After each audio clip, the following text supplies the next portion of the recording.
درود عرض میکنم خدمت دوستان. حسین پاکناد هستم و این مسابقه فایترز برکت، فینال فایترز برکت هستش، فینال شانس مجدد یه جورایی میتونیم اسمشو بذاریم و یه جورایی نیمه نهاییه، یه جورایی که چه عرض کنم نیمه نهایی مسابقات نوردیک اوپن محسوب میشه.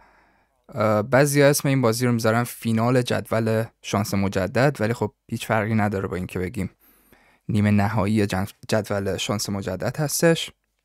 امیدواریم بازی خوبی باشه. الایس از نروژ مقابل آلفردو اونس از برزیل برای فینالیست شدن توی این بازی با هم رقابت میکنن.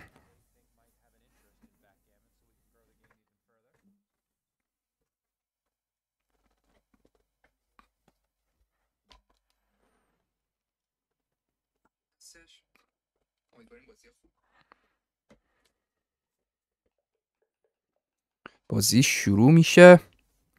یک کم با تأخیر داریم بازی رو میبینیم چون غافلگیر شدم، ولی خب میرسیم بهشون توی استراحت.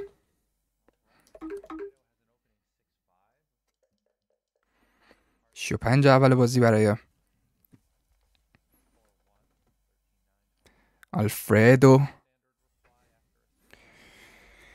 اسم بالی داره آقای آلفردو، اگه فیلم سینما پارادیزو رو دیده باشید.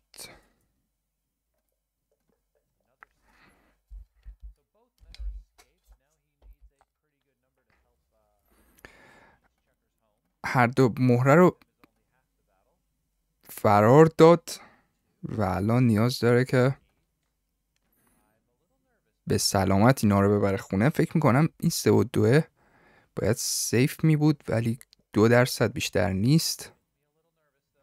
4-3 نتونست حمله بکنه ولی افشار رو گرفت. 4-1 4 رو میندازه داخل، 1 رو میبنده. اوکی 3-1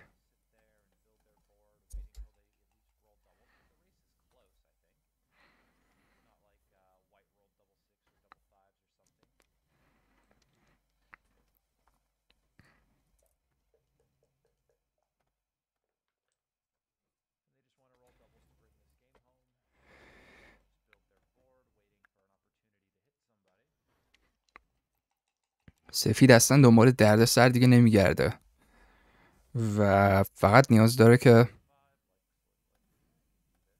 مهرهاشو به سلامت بیاره خونه. به نظر این بازی خوبی میاد. این بازی بعدم نبود، بازی قبلی هم فکر کنم آره بهتر بود، بخاطر اینکه در مراحل بعدی بازیش باید تلاش کنه خونه 10 رو پاک کنه، ولی اینجوری مهره داره، مایه داره برای گرفتن خونه 7 که اون مشکلات به کلی حل میشه با این جفت 6 و کیوبی که خواهد آمد و حتی تیک هم نمیتونه بکنه به هیچ عنوان. 30% خطاست تیک کردنش. 24 پیپ توی 119 پیپ جلو هست آلفردو و به اندازه هست که به هیچ عنوان نتونه تیک کنه. ببینیم اینجا نه، به هیچ عنوان چیزی رو از دست نداد.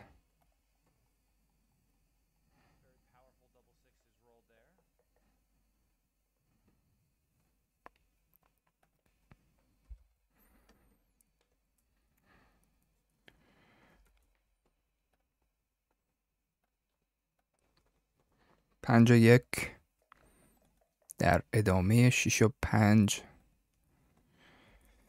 5 و 3 .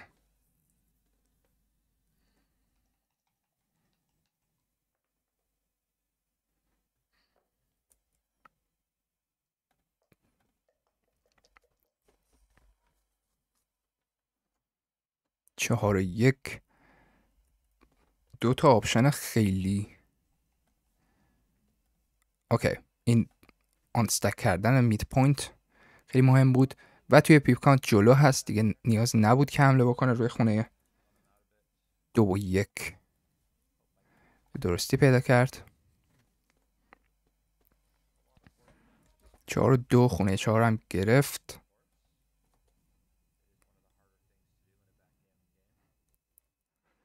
شد 2 رو باید ببینیم چه بازی میتونست داشته باشه. 5-3 این طرف. شد 2 جالب بود. باید استاندارد. جفت 6 که باید حمله بکنه.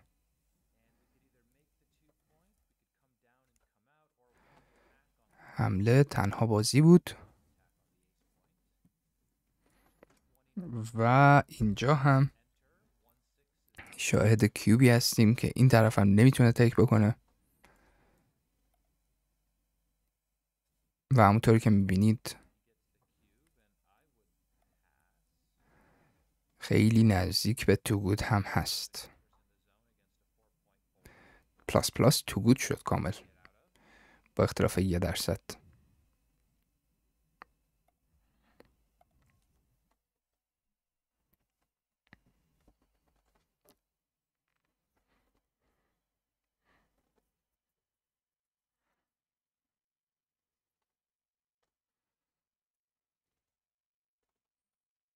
یک و 6 استاندارد.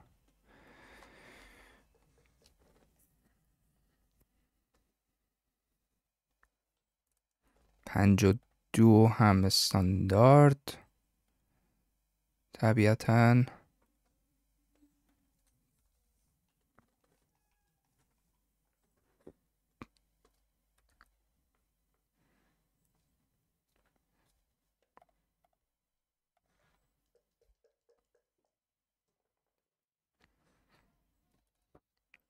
پنجاه 4 یکی از مهرها رو فراری داد.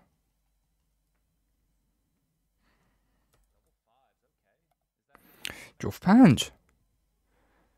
5 جالبیه. 8 پیپ جلو میفته بعد از رول و به نظر همین بازی بهترین بازی میاد.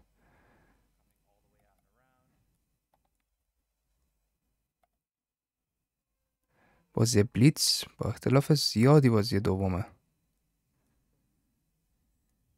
به نسبت زیاد.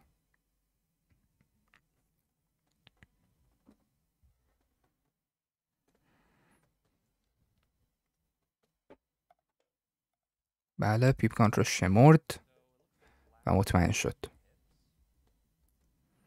4-6 این 4-6 رو نگه داشت همون جفت 5 قبلی. 2 پیپ عقب هست. 5-1 از 11 بازی کرد.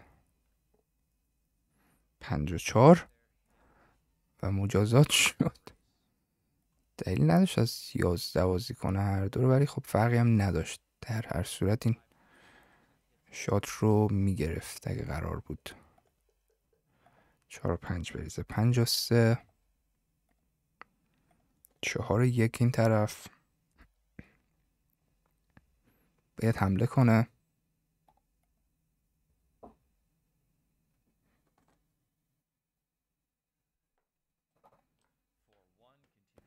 کامپیوتر ترجیح میده که با اون لط روی خونه 9 حمله بکنه. واو. به خاطر این حمله هایی که حریف میتونه داشته باشه کامپیوتر ترجیحش این بود که با اون مهره بزنه. و این چه فنی کرد با 6-4. الان کیوب داره، کیوب خوبی هم داره و تیک تقریبا بزرگه. بلاندر هست پسش.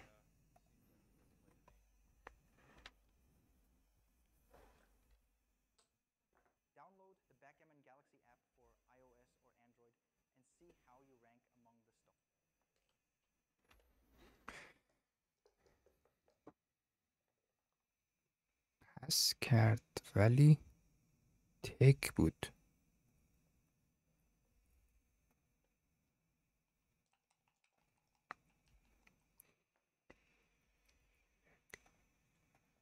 چهار و سه.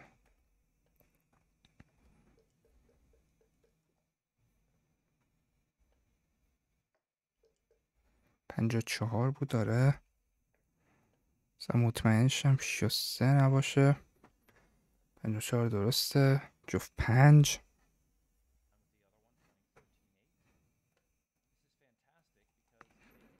ساختار خیلی خوبی داره. مهره مشکی.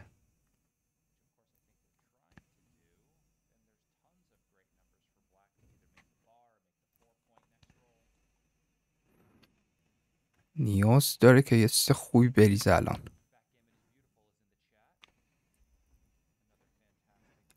عالی ریخت. الفردو.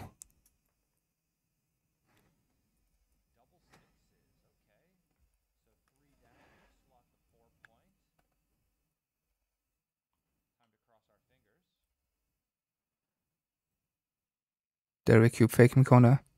اصلا کیوب نیست. و با 2 مهره عقب و کافیه نتونه بزنه و بعدن حریفش هست که برتری داره توی پوزیشن.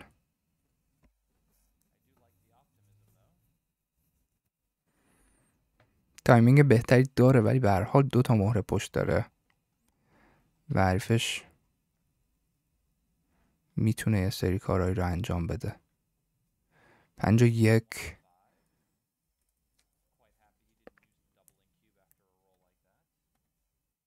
رول ضعیفی هست. بازی کرد. بازی درستیه. 5 و 1. بازی دیگه ای نداره با اختلاف.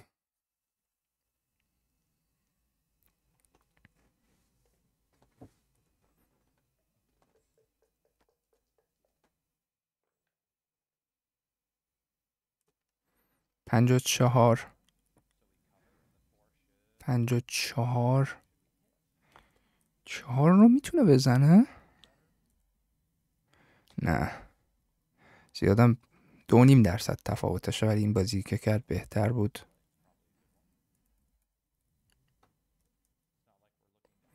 چون یه 2 بریزه تقریبا دست بالا رو داره توی گیم. الایس این 2 هم حتی باید با 5 بزنه ولی خب همین که 2 رو ریخت خوبه خودش.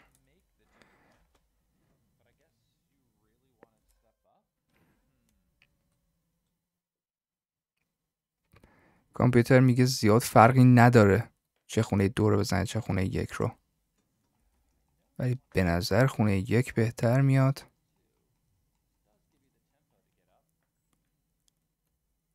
3 و 6 فانتزی.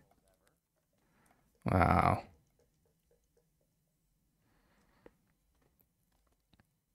6 و 2. 6 و 2. این 2 هم خیلی جالبه. عالی. فکر میکنم بازی درستی باشه. اوف، حتی نباید بیاد بیرون.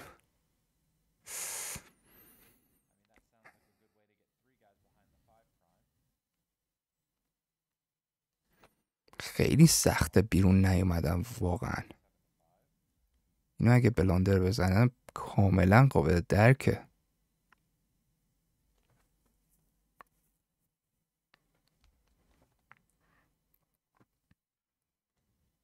از اون رولاییه که ناخودآگاه میدونی که 6 باید بیای بیرون بعدم به 2 فکر کنی. و این بازی که داره الان بهش نگاه میندازه بهتره تا اون بازی که داشت حمله میکرد. 6 و 2 سختی ریخته.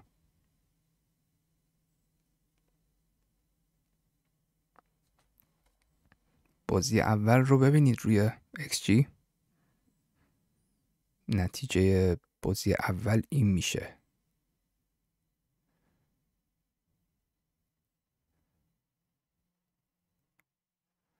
بازی جالب و سختیه این 6 و 2 و پیداش نکرد.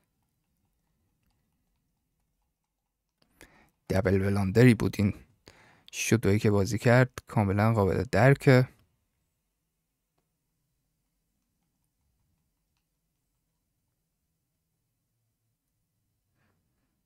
دو چی هست؟ 2 پیش.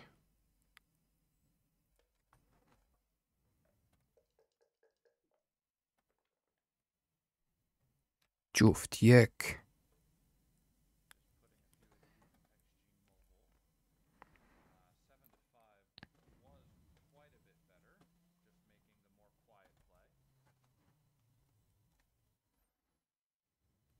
و کیوب اکشنی که سفید میتونه داشته باشه، ولی فکر کنم هنوز خیلی زوده.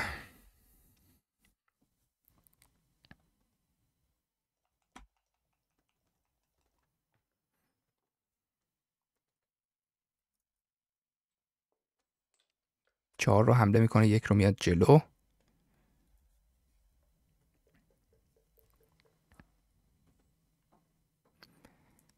دو و 4 و بازم نگه میداره حریف رو از کیوب اکشن.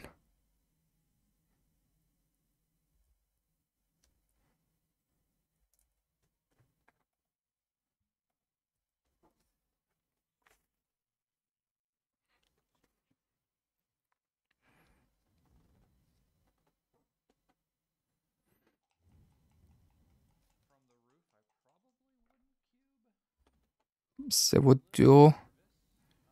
3 رو میزنه، 2 رو احتمالا از 16 بازی میکنه، یا باید بشینه اصلا ببنده. بله ببینید، بشینه ببنده، نکته ای که داره اینه که احتمالا رول بعد میتونه کیوب رو بده.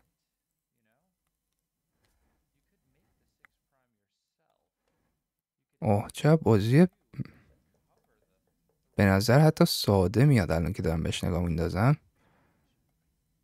فول پرایم رو باید بسازی. بلاندر خیلی بزرگی بود، دبل بلاندر بود.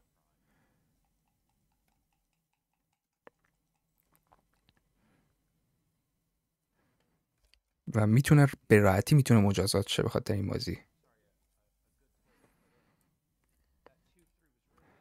4 1 1 4 هم میبنده.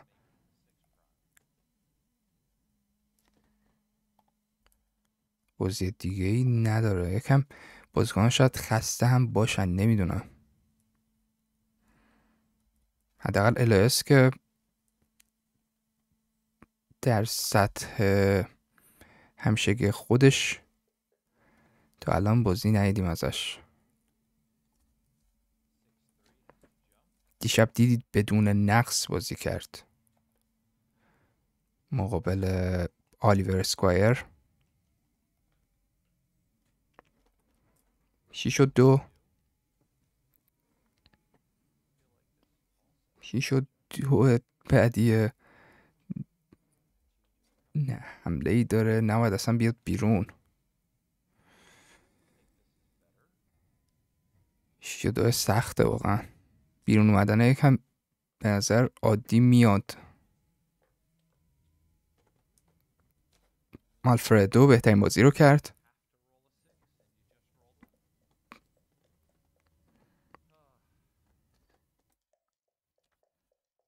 فقط کافیه یه 6 بریزه.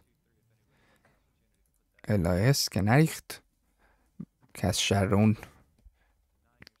لط آخرش رها بشه و کاملا دیگه بازی تغییر میکرد، اما نریخت. 2 1 2 1 نمیدونم چرا. اوکی وردش توی رنج. 2 1 این طرف.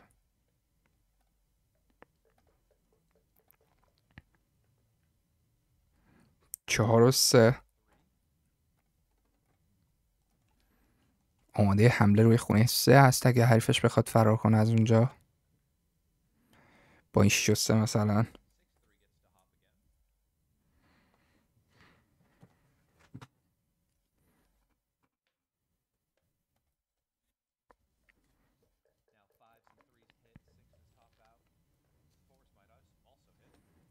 52. 5 میزنه 100%. و 2 رو چیکار میکنه؟ میاد جلو یا جمع میکنه؟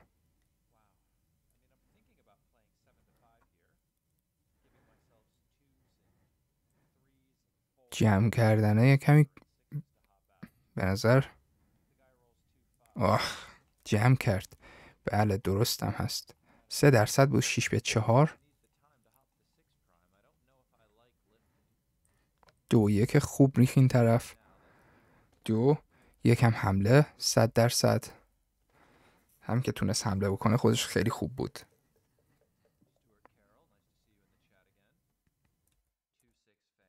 2-6 و کیوبی که داره میاد 364. 36% تیک هست. ببینید بازی های پرایم ورسس پرایم چقدر کیوب اکشن های جالبی دارن.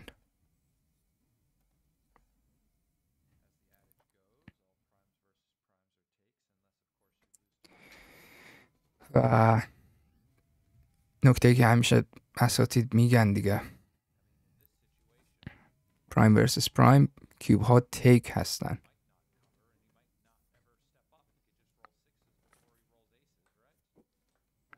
و پس کرد.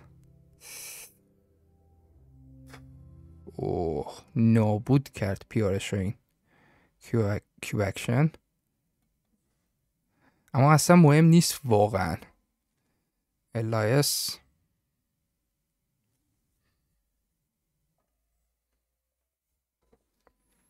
مهم نیست که اینجوری بازی کرده، چون توی تورنمنت همینه واقعا. اصلا مهم نیست که شما چجوری بازی میکنی، مهم اینه که نتیجه میگیری یا نه. همه جا همینه.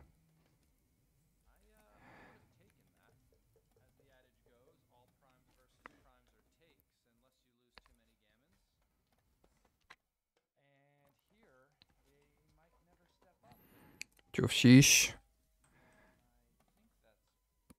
خوبم ریخته تا الان. آلفردو 6 و 4. سلات میکنه 2 تا روی خونه 5 و 4 احتمالاً. یا اوکی، همه بازی ها نزدیکن. 6 و 4 این طرف هست. آره فرار کرد. 2 تا لت داره توی خونش حریف. به نظر منطقی میاد. جفت یکی که سوخت. 4-1. 4-1 هم میزنه و میبنده یکی از اون لتای خونه رو.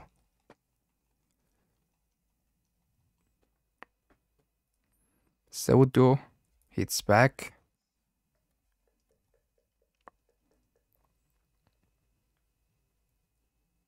جفت 6 فن. و به نظر کیوب میاد و کیوب بزرگه. طبیعتا تیک بزرگی هم هست.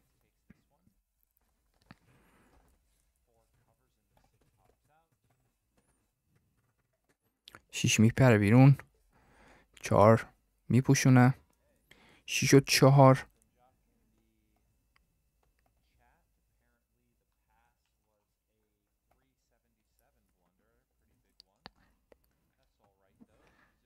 پنج و 4.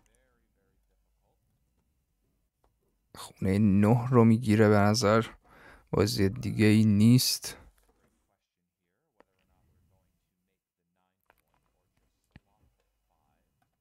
$3 این خطای این بازی 14 به 5 بود. 5-1 میزنه میاد بیرون.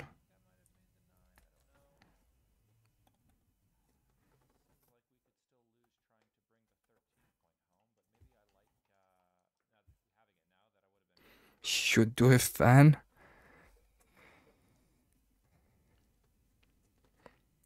5-1 میتونه بیاد بیرون. واو نه. این بازی خیلی بهتره. هنوز خیلی زوده، خیلی عقبه توی پیپ کانت که بیاد به بیرون اومدن فکر بکنه. طبیعتاً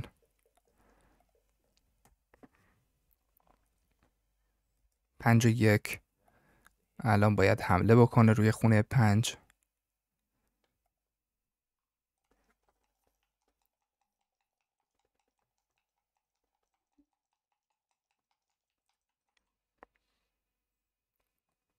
سه و 6 فوق‌العاده از روی بار. یه 3 و 6 خیلی خوبه دیگه هم فکر کنم گیم اول یا دوم ریخت. 2-1 جمع کرد اون لت آخرش رو. 2-1 فکر میکنم میتونه سلات کنه یا از 7 بازی کنه، هر دوشو مهم نبود. 3-1 یکش رو به نظرم جالب بازی نکرد ولی زیاد فرقی نداشت. 3-1 این طرف خونه 4 رو میگیره. خونه های خوبی داره مشکی اگه بتونه شات بگیره از حریفش. و به خاطر همینم سفید الان حواسش کاملا جمع هست که بدون شات بازی کنه. 6-2 6-2 رو میتونه 2 رو داخل بازی کنه. آره جمع کرد به اشتباه. 3-1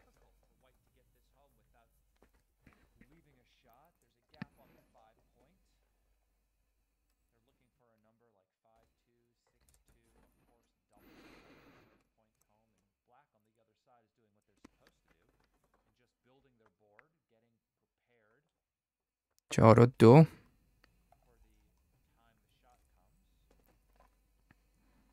5-1 خونه 1 رو میگیره. مهره نیم سوزش هم به کار گرفت. جفت 6 که نمیتونه بره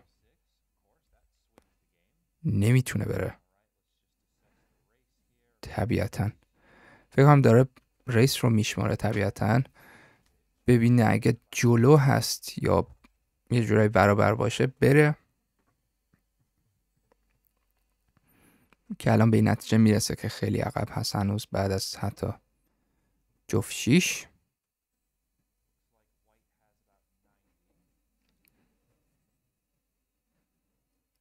و خواهد موند.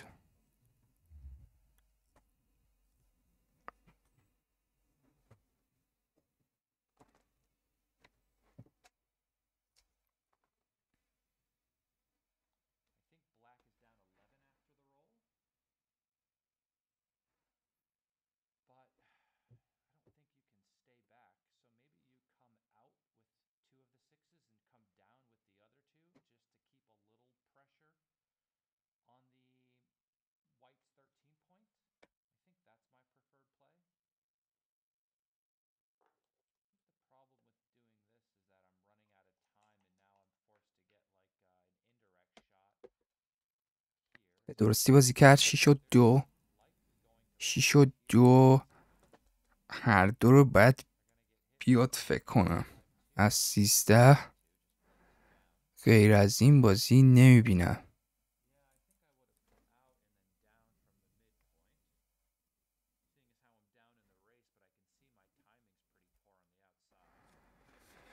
جالبه که 8-6-8-2 هم نزدیکه 2%.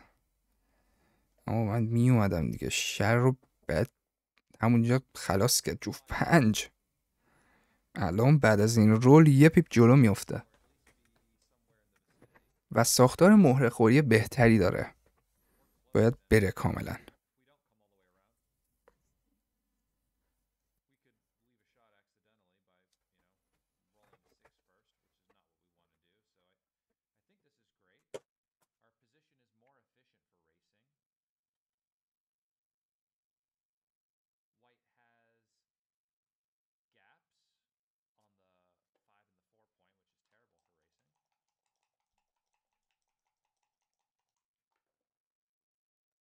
درستی بازی کرد. 5-3 این طرف.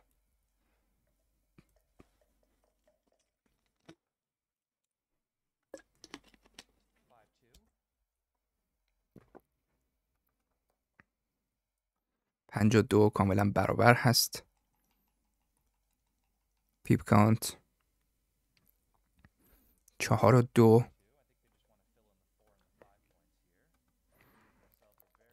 همونطوری که میدونید بدترین گپ های داخل خونه های 5-4 هستن. برای همین همیشه حواستون باشه که پرشون بکنید وقتی دارید مهره میارید داخل.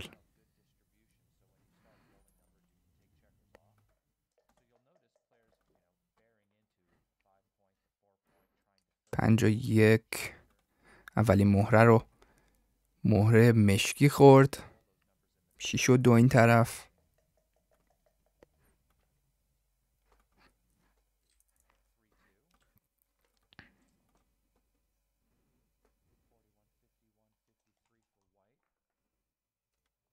سه و 2.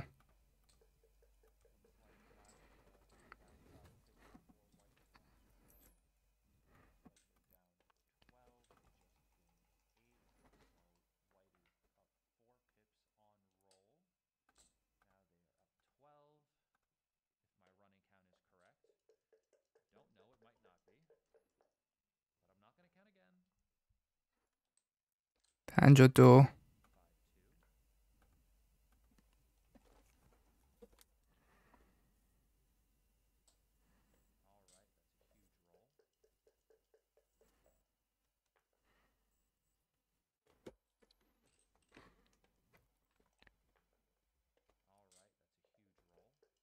جفت سه ریخت.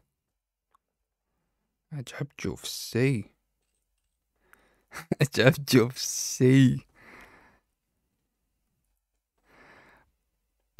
اینو کاکت شد. جفت 6. بعد یه سره کرد تکلیف این گیم رو.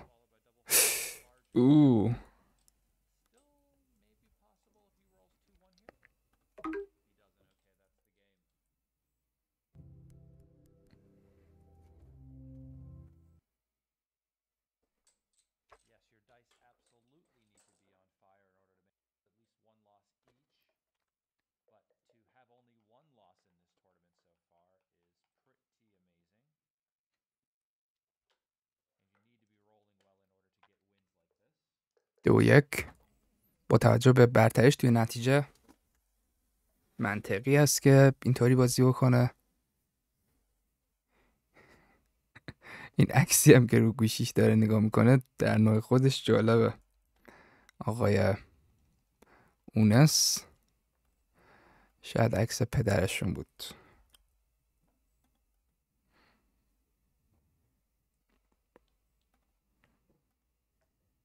4-1. 4-1 باید روی خونه 5 بازی. واو این بازی سخت بود راستش. 1-6. 1 رو میشینه 6 رو حمله میکنه. بازی جالبی بود. رول سوم بود. اینو حتما باید بررسی بکنم بعدن.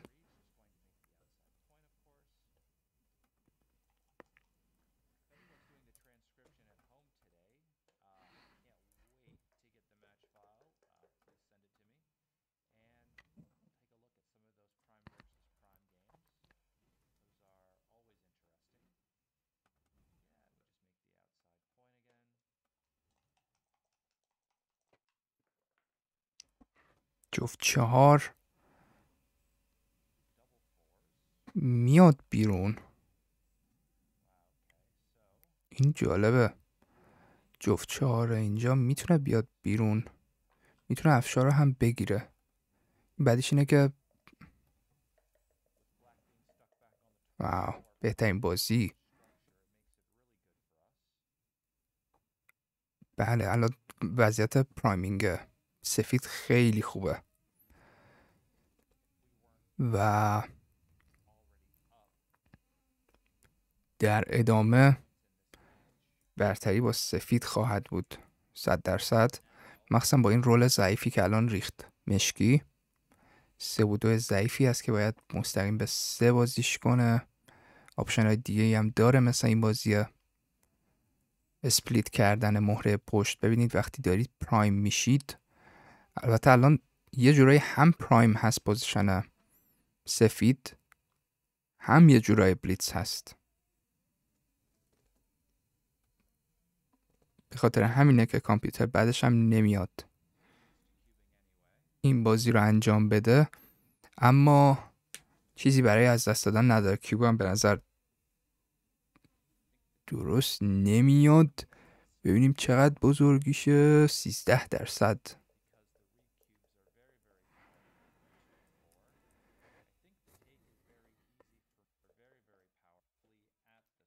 2-1 5-1.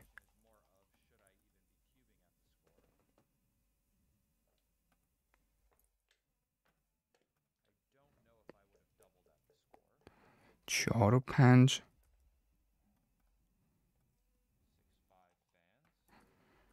6-5 فنی.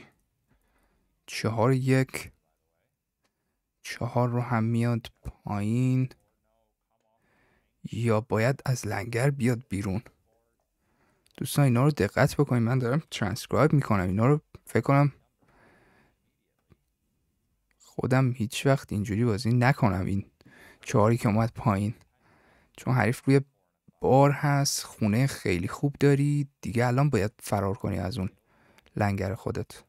54 لنگرش آورد بیرون روی خونه 16. یه جورایی با عجله هم بازی میکنه آلفردو پرزگاهی. 4-1 جفت 1.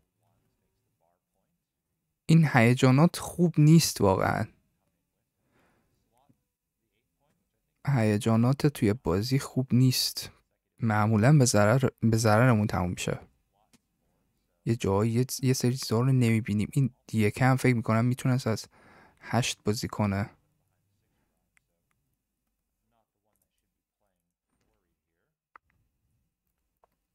54 به نظر میاد که کار دیگه ای جز این بازی هم به چشمم اومد، ولی بازم لط گذاشتن کلا وضعیت رو بدتر و بدتر میکنه.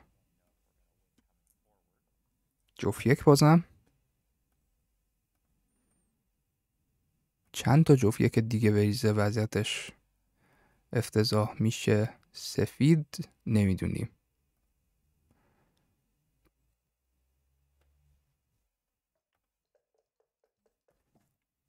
فقط جفت 1ش بسته است. جفت 4 هم بسته است. جفت 4 سوپر آنتی جوکر هم داره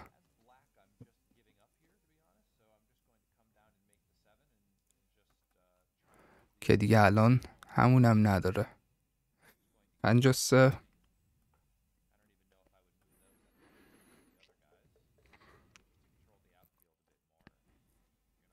3-6 بازی های بی دقتی دارن میکنن. همه 4% و 5% ارور گرفتن. 6-1 1 رو اول از 16 بازی کنه، بعدم به 6 فکر کنه. این بازی خوبی به نظر میاد.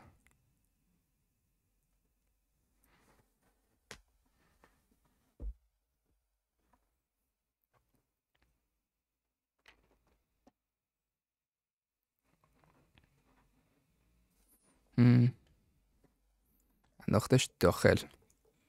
این بازی بهتر بود به خاطر اینکه آوتفیلد رو بهتر کنترل میکرد. 3-6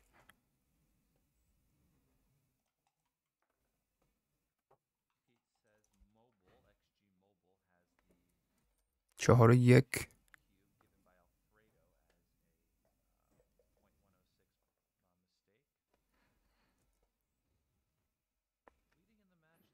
6-1 میپره بیرون.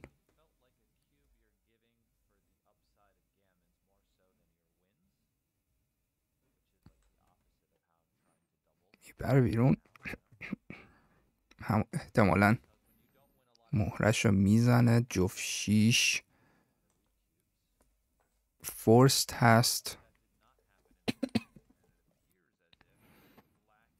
1-6. این طرف هم فورست است.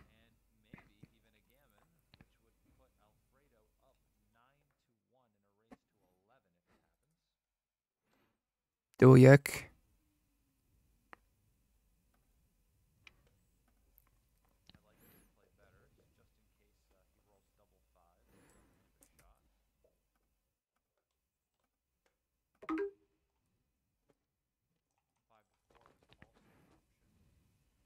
جفت 6. جفت خوبی ریخت، چون الان حریفش مجبور خونه رو خراب کنه که نکرد. 1-6 هم رول خوبیه، چون الان خونه حریفش خراب شد. 6-2.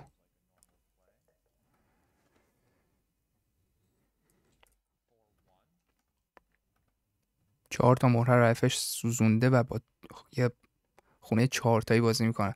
خیلی پیش اومده که این آقای آلفردونس سخت رول کرده با اون کاپ خودش، کاپ شخصیش.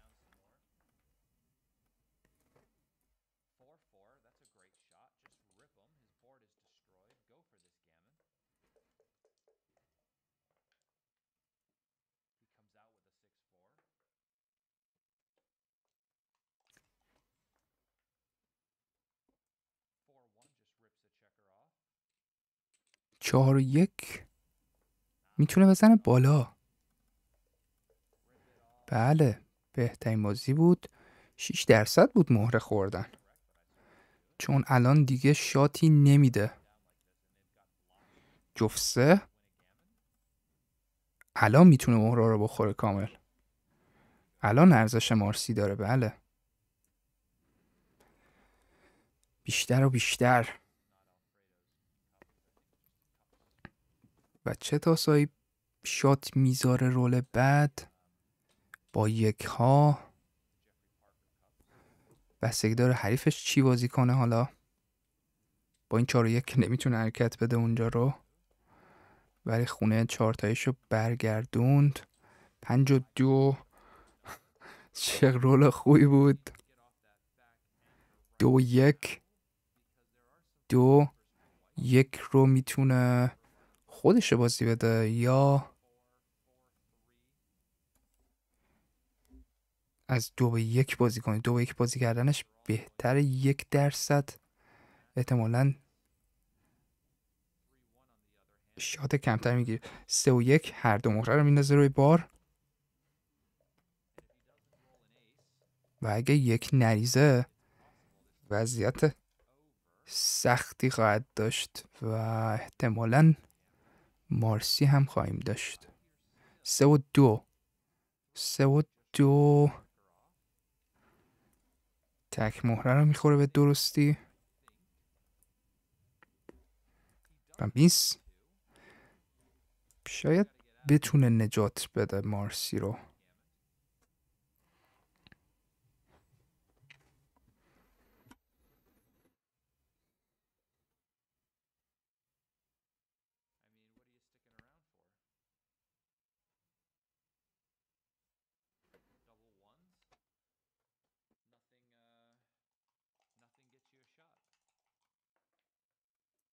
به درستی بازی کرد. جفت 1 رو بازم نمیتونست شات بگیره و بدتر هم میشد. 6-2.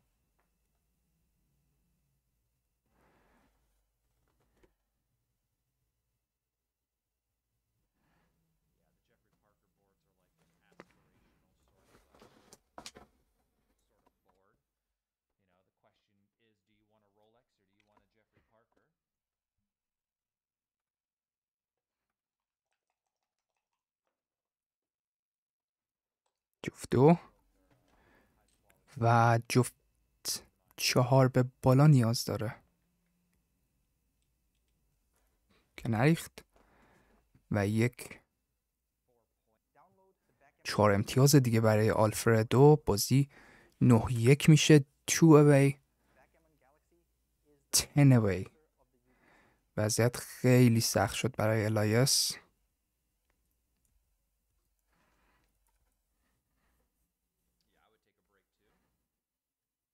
بریک رو خیلی قابل درک هست که گرفت.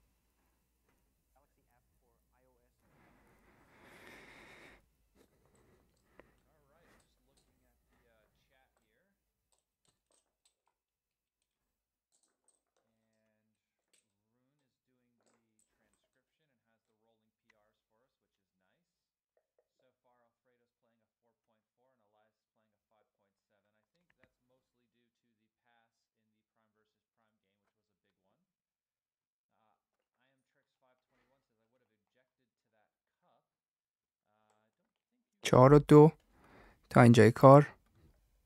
آلفردو 4-7 بازی کرده و الایس 5-7 بازی کرده. نزدیک به بازی نرمال خودش هم نیست، اوریج خودش هم نیست. آقای الایس جفت 2 اومد جلو کامل به درستی. رول سوم با اختلاف. آخرین 2 رو چی بازی میکنه؟ از خونه 24 یا از خونه 13 که همین بازیه. از 24 درست بود. این کاپ شخصی خودشو آورده باش بازی کنه آلفردو و کاپ مشکل داره ظاهرا. فکر کنم لبه هم نداره، یعنی الان حریفش میتونه گیرم بده. اتفاقاتی که کمتر توی مسابقات اینجوری میافته، معمولا توی مسابقات سطح پایین تری از این گیرا میدن به بازیکن. بازی میتونه تموم بشه حتی این گیم، چون فقط یه مارسی نیاز داره آلفردو بدون کیوب که این بازی رو برنده شه. ببینیم چند درصد مارسی. 50% از همینجا میتونه بازی رو یه سره کنه. آلفردو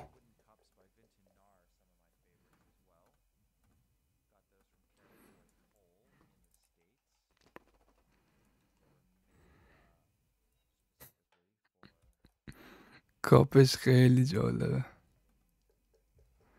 لبه هم نداره ولی نمیتونه درست بریزه. پنجه خوب ریخت، پنجه خوب ریخت. این پنجه حیاتی بود. 3 و 6 میاد پایین، مهره اضاف میکنه که حمله بکنه. هنوزم یه پنجه دیگه نیاز داره که بمونه تو بازی. 6 رو باید میومد بیرون. 4 و 3 6 و 5 نه این دیگه باید میومد بیرون طبیعتاً. 6 قبلی هم با اختلاف زیاد باید میومد بیرون. این اومد بیرون دیگه.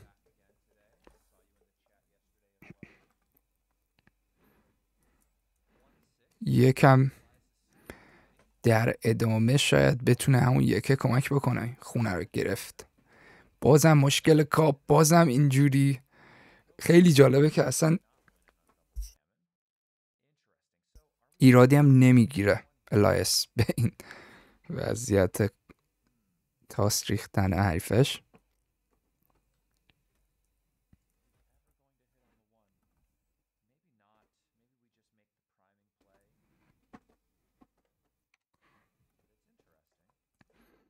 دقیقا توی همین تورنمنت ازمیر بود که 5 و 1 5 و 1 باید لط بعدی رو بذاره روی خونه 7. 3 و 2 3 رو میشینه. 2 رو کدوم میزنه؟ 2 رو کدوم خونه رو میزنه؟ هر دو بازی نزدیک. پلاس چی میگه؟ من تو خونه میزدم. فرقش اصلا زیاد نیست، هر دو برابرن. 4 و 6 5 و 4 5 و 4 یه بازی نه 5 رو باید بیاد پایین. 4 رو آره همون بازی که داشتم بهش فکر میکردم. سخته از دست دادن افشار، ولی به خاطر اینکه این هر یک ببین اوف چه جفت یکی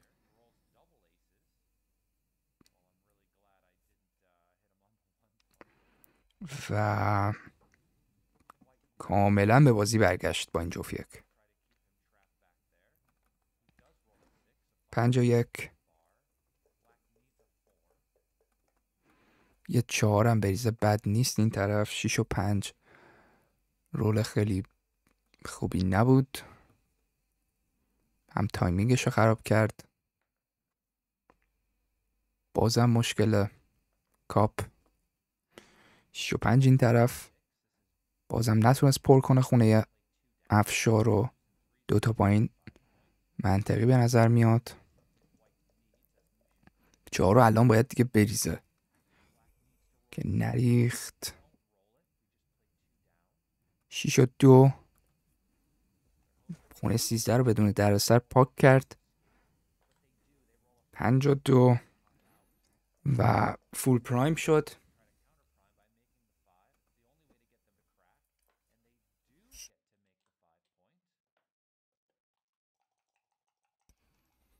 دو یک میتونه مشکلاتی بسازه ولی سخت.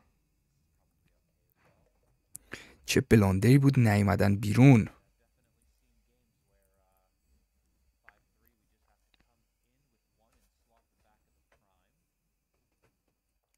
5 و 3 باید حمله بکن روی خونه 3. در هر صورت باید شات رو بذاره. بازی پیچیده‌ای شده همین الانم. 4 و 1 و میتونه به مشکل بخوره. آلفردو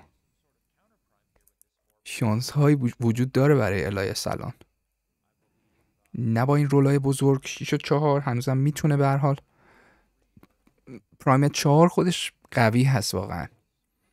یکم دست کم گرفته میشه پرایم 4، اما پرایم قوی هست، میشه روش حساب کرد.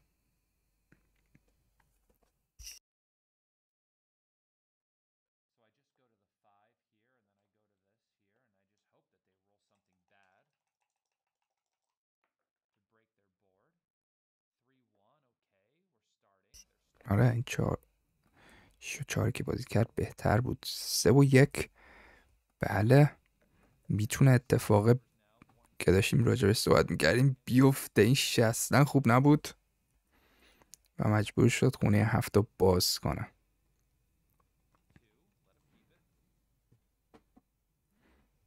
4 و 3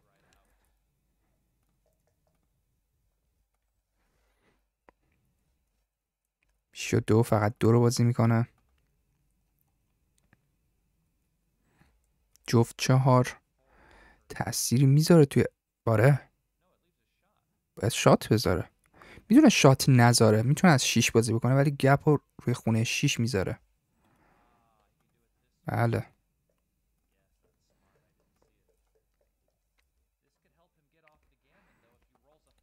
جفت 5 جفت 5 خیلی خوبی بود، خیلی کمک کرد به مارس نشدنش.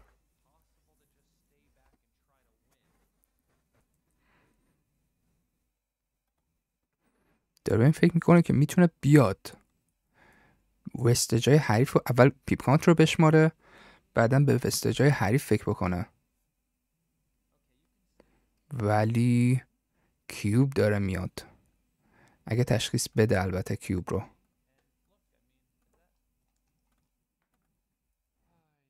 آره کیوب خیلی بزرگی هم هست، 7%. چی بود رول ببخشید دوستان؟ 2 1 بود یا 3 و 6؟ 2 1 6 و 5 6-5 شات رو گذاشت، فقط یک بریزه به این گیم بر میگرده، به بازی هم میتونه یک رو ریخت، جفت یک هم ریخت. What؟ و الان باید فکر بکنه ببینه میخواد ببینید اینجا 2 میستولی که کرد، اینجا یه دونه 7% بود، اینجا دیگه 9% بود، 2 بلاندر بود تقریبا و کیوبی که داد و ریسک هم نکرد دیگه برای تو گود بازی کنه الایس، چون سوپر آنتی جوکر داشت مثل جفت 4 که وضعیتشو بد میکرد، ولی نهایتا جفت 4 رو میریخت بعدن کیوب میداد. ببینیم چی بود نتیجه. آره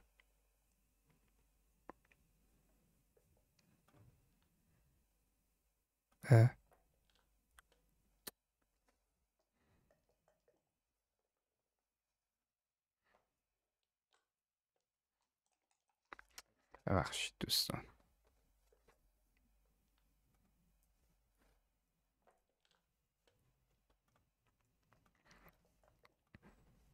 عجب گیمی بود گیم قبلی. 3-1 این طرف، 2-1. عجب گیمی بود. 4-1 چجوری برگردوندون گیم رو الایس، چه جفت یکی از روی بار. پرفکت.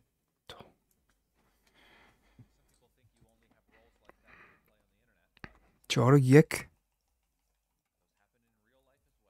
میتونست جوری دیگه هم بازی کنه. 5-3 گیم قبلی. جالب جاستین هم داره بهش اشاره میکنه به دوستانی که توی بازی آنلاین همیشه ایراد میگیرن. طرف روزی 80 تا بازی آنلاین میکنه، بعد یه ذره جوکر میریزه، مثلا تو 200 تا بازی یه دونه جوکر میریزه، میگه واو ببین چه جوکری ریختم. و فقط کافیه توی تورنمنت اینجوری چند تا بازی رو نگاه بکنید ببینید چه جوکرایی توی همین چند تا بازی که توی تورنمنت انجام میشه میریزن.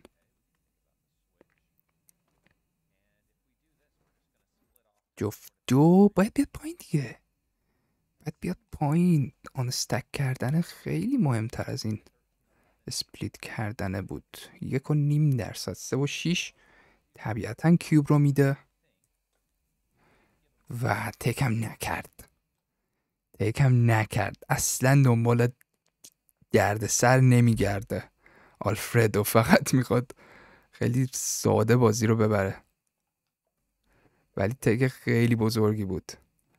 الایس 5 بازی کرده تا الان، حریف 6.5 بازی کرده.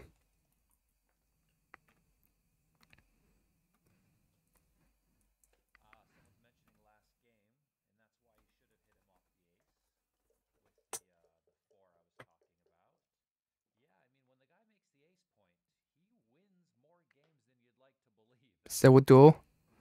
بله گیم پلن تقریبا دیگه از الان دیگه کاملا بلیتز هم هست برای الایس. نیاز داره که وضعیتش رو یه جوری ایدئال کنه که بتونه کیوب بده، برای کیوب مارس هم بکنه ترجیحاً. لنگر بدونس رو گرفت، لنگر 21 رو، جفت 2 رول خوبیه. 6 حریف رو بست، خونه 4 هم گرفت. 5-1 باید اسلات کنه.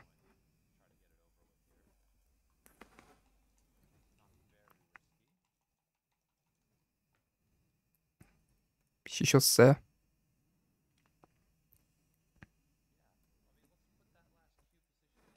هر دو رو اسلات کنه دیگه، بازی دیگه ای نمیبینیم.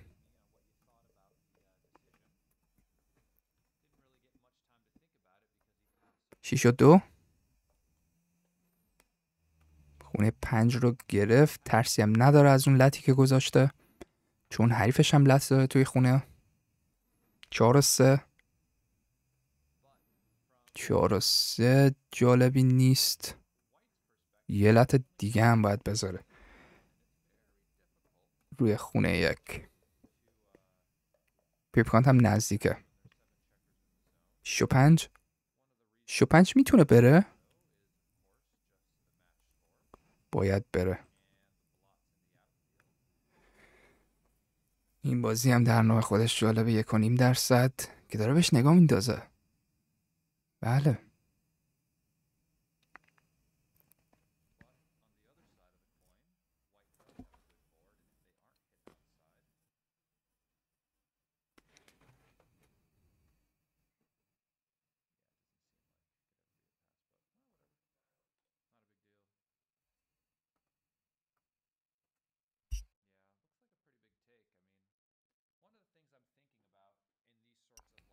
به نظر همین بازی رو انجام بدم. 6-5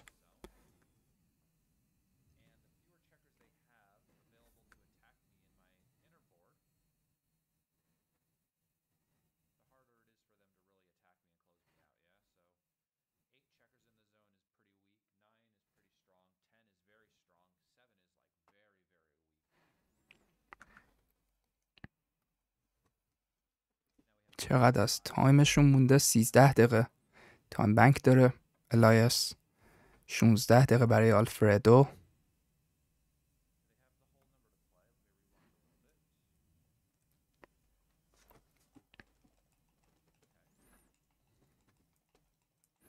بازی به نظر در سطح این مرحله نیست،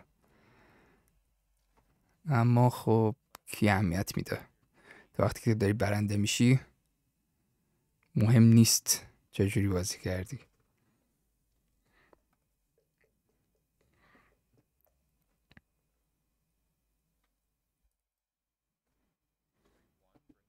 سه و 1 جمع کرد.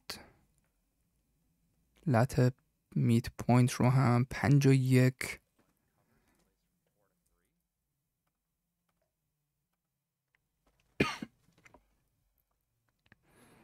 داره به کیوب فکر میکنه. 4 پیپ فقط جلو هست، اما وضعیت بهتری داره، ساختار بهتری داره، خونه های ضعیفتری داره.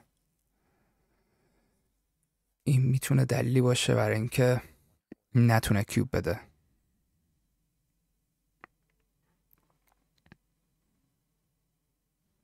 مثلا با یه سری داستان نیاد بیرون و حریف همون تک مهرش رو توی خونه بهش حمله بکنه، چون لنگر خونه 21 هم داره، ترسی نداره برای حمله کردن و هیت لوس کردن روی خونه 5. 5-2 به نظر میاد کامل، چون تنها دغدغش الان همون لط روی خونه 20 بود. 52 میس کرد. الان دیگه میتونه به کیوب فکر بکنه. بازم 3%. بازم 3%.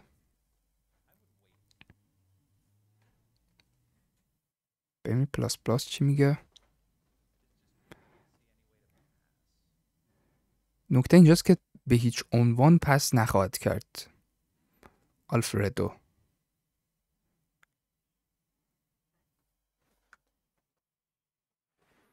و یه ایزی دیسیژن میدی به حریفت با این کیوب. 6-1 خوب. در خونه رو هم گرفت. پرایم 5 ساخته مقابل حریفش. 6-1 و الان دیگه منطقی به نظر میاد که کیوب رو بده. 1.5% هنوز هم اشتباه هست از نظر کامپیوتر، ولی خب طبیعتا حریفش تیک میکنه. جفت 5.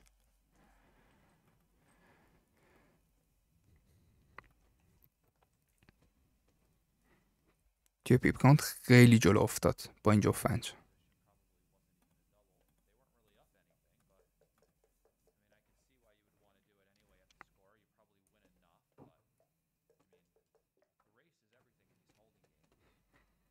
چهار و سه خوب. خونه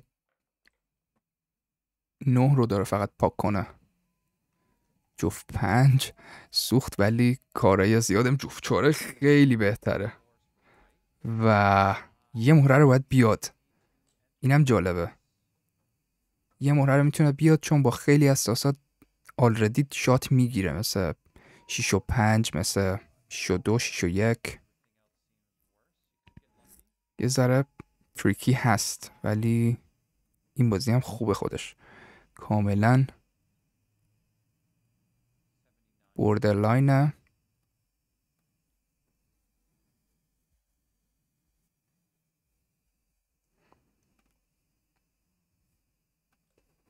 کاملا بوردرلاین.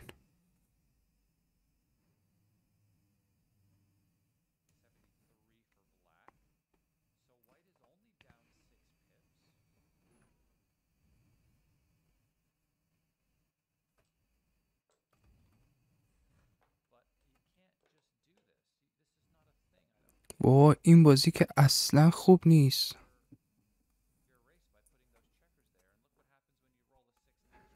واو، نگاه کن این وستجو رو چجوری، اصلا الان باید بپرسیم چجوری تا الان رسیده توی این مرحله. آقای من فکر کردم این سندروم بازی فیناله یا نیمه نهاییه که اینجوری داره بازی میکنه، ولی تا وقتی که دارید میریزید اصلا نگرانی چیه؟ تا وقتی که داری خوب میریزی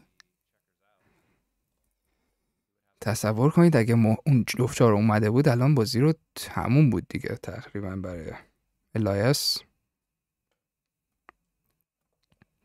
اما الان یه شانس هایی داره الایس چون وستج داره حریفش 6 و 2، 5 و 4، 5 رو میره داخل، 4 رو مهره میخوره، 6 و 3 که سوخت،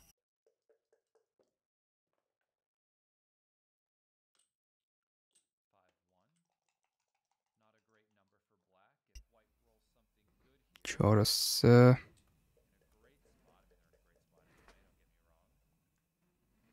5 و 2 هست. آره 5 و 3 کمک میکنه به الایس.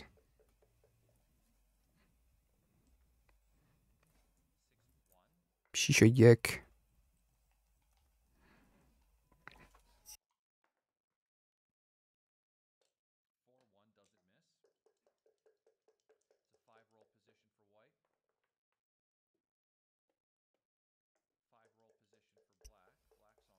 جفت 3، جفت 6 خیلی کمک میکنه.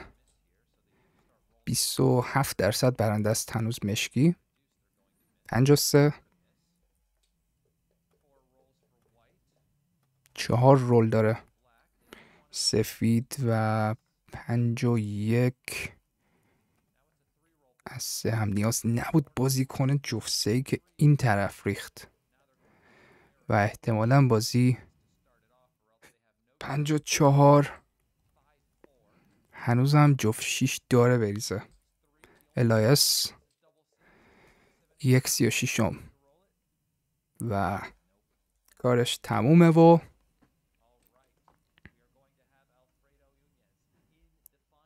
آلفردو یونیس در فینال اصلی مسابقات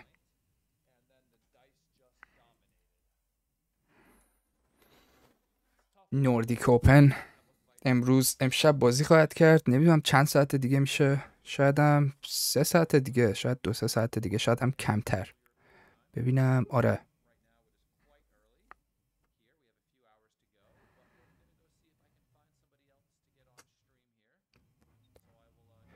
الان بهتون میگم دوستان چقدر دیگه بیاید برای بازی فینال. 2 ساعت دیگه، دقیقاً 2 ساعت دیگه بازی فینال هست. میشه ساعت 4:30 به وقت ایران. ساعت 4:30 به وقت ایران میایم با هم دیگه فینال رو میبینیم. امیدواریم که بازی خوبی باشه. تا 4:30 تا ساعت 4:30 بدرود. میبینمتون. فعلا.